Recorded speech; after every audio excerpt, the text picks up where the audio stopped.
Halo, kami dari kelompok 4 mata kuliah Ekonomi Makro. Ini merupakan video presentasi dari kami yang membahas tentang pertumbuhan ekonomi jangka panjang dan pendek, serta produktivitas Indonesia.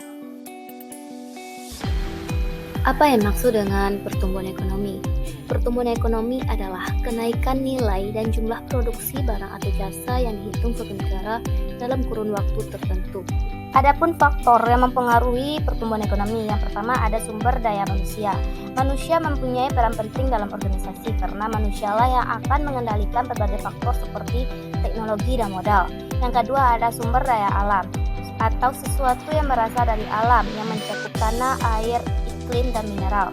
Yang ketiga ada akumulasi modal.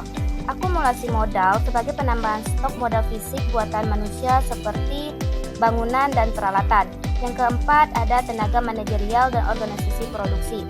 Organisasi produksi mempunyai peran penting dalam pertumbuhan ekonomi yang kemudian berkaitan erat dengan penggunaan faktor produksi dalam berbagai kegiatan produksi. Yang terakhir ada faktor administrasi pemerintahan dan politik. Struktur dan politik dan administrasi pemerintahan yang lemah merupakan penghambat dasar bagi pembangunan ekonomi suatu negara. Pengukuran pertumbuhan ekonomi terbagi menjadi dua. Yang pertama, produk nasional bruto atau gross national product. Produk nasional bruto sebagai suatu yang diterima oleh negara dalam satu tahun dengan berdasarkan kepada perhitungan pendapatan yang diterima oleh warga negara. Yang kedua ada produk domestik bruto atau gross domestic bruto. Gross domestic bruto didapat dari pendapatan negara berdasarkan batas wilayah atau teritorial. Jadi semua produk ekonomi yang dilakukan dan yang terjadi pada suatu negara, baik oleh warganya sendiri ataupun warga negara asing, termasuk ke dalam perhitungan gross domestic bruto. Pertumbuhan ekonomi jangka panjang dan pendek. Perubahan PDB real atau PDB harga konstan mewakili pertumbuhan ekonomi dalam jangka pendek. Ketika PDB real tumbuh secara positif, ini berarti ekonomi sedang berekspansi dan sebaliknya. Pertumbuhan negatif berarti ekonomi berkontraksi.